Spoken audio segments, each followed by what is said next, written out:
I woke up with dirt under my nails again. So this morning I woke up and I had this strange urge to go outside. I wasn't tired at all. I didn't have this crazy energy. It was just something that I felt I needed to do. So I put on some clothes, walked out my front door, and just started walking down the street. And it was so refreshing because it's been a while since I've done anything like this.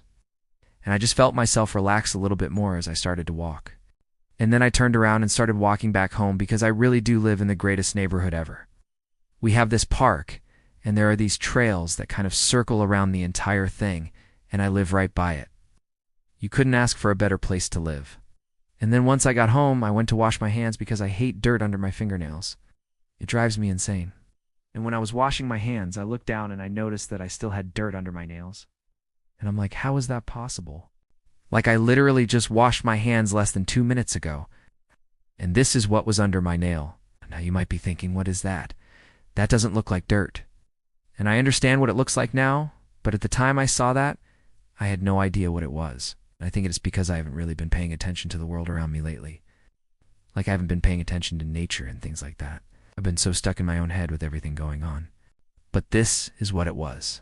It was spores from mushrooms. This was under my nail. If you look closely, you can see little white things floating around in the air. Those were also mushroom spores. The reason why I had them under my nails is because I must have brushed against a mushroom. There's actually a patch of mushrooms that grows in the front yard, which is pretty cool, and I often like to take pictures of them. I don't know if you've ever seen the cluster of mushrooms that grow together. It's really fascinating how they all grow in a circle like that. There's a lot of different types of mushrooms too. Not all of them are poisonous. Some of them are actually edible. When I saw this, I thought it was interesting because I haven't seen these before. They looked kind of cool, but I figured I'd probably stay away from them because I do and want to accidentally eat. It's one that's poisonous and then end up dying or something.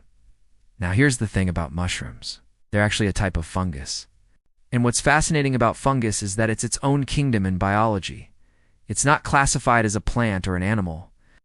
Now, it's actually more closely related to us than it is to plants. Plants are actually more closely related to animals than they are to fungus. I remember learning that in school and being very confused about it. I'm like, what does that even mean? How are you more closely related to a mushroom than you are to a tomato? But I guess it has to do with how we obtain nutrients.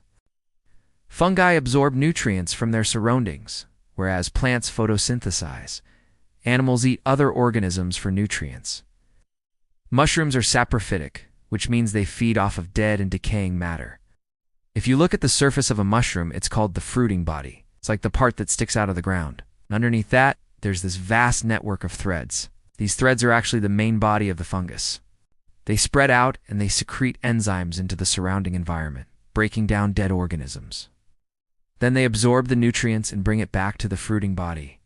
The pores that you see on the top of the mushroom, that's where the spores are produced. Spores are like the reproductive cells of a fungus.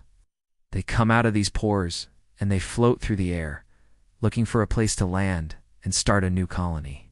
And when they land, they send out these little thread-like structures called hyphae, and they start to branch out and grow. If they find a food source, they start to break it down and absorb the nutrients. And then eventually they form a new fruiting body, and the cycle continues. It's actually believed that the earliest ancestors of animals were similar to modern-day fungi. They were probably saprophytic organisms that absorbed nutrients from the dead. Over time, some of these organisms developed the ability to photosynthesize, and that's how plants evolved. But others retained their saprophytic lifestyle and eventually became animals. Animals are actually capable of producing their own spores. For example, sponges produce spores as well as some other organisms like bryozoans. Bryozoa are these small, marine organisms that live in colonies. They have these calcium carbonate exoskeletons and they kind of look like miniature coral. But they're not actually related to coral. They're more closely related to jellyfish. Jellyfish are actually considered to be the sister group of all animals. What that means is that they share a common ancestor with all other animals. But they branched off before any other animals did. For a long time, scientists didn't understand how an organism that was so simple could be more closely related to something as complex as a human being. But now they think that the common ancestor of all animals was probably a sponge-like organism. It was a very simple, small creature that lived in the ocean. At some point, it must have reproduced and one of its offspring developed the ability to move. That's when the lineage leading to jellyfish and other cnidarians branched off. And then another group continued to evolve and eventually gave rise to all other animals. But the thing is, fossils tell us nothing about how an organism functioned. It only tells us what it looked like. So we don't really know what this common ancestor looked like. We don't know if it was a sponge or a jellyfish or something completely different. These are some of the things that scientists are trying to figure out. But the reason I am bringing this up is because it relates to the whole idea of what am I talking about? What's the significance of mushrooms?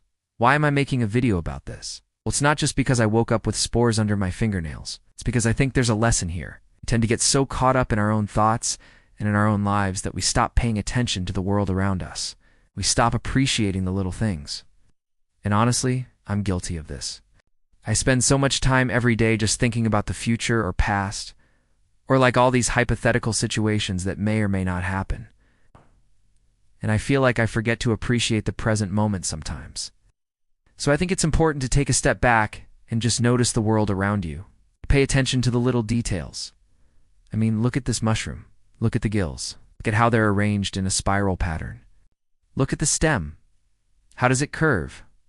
How does it taper? How does it attach to the substrate? Look at the cap.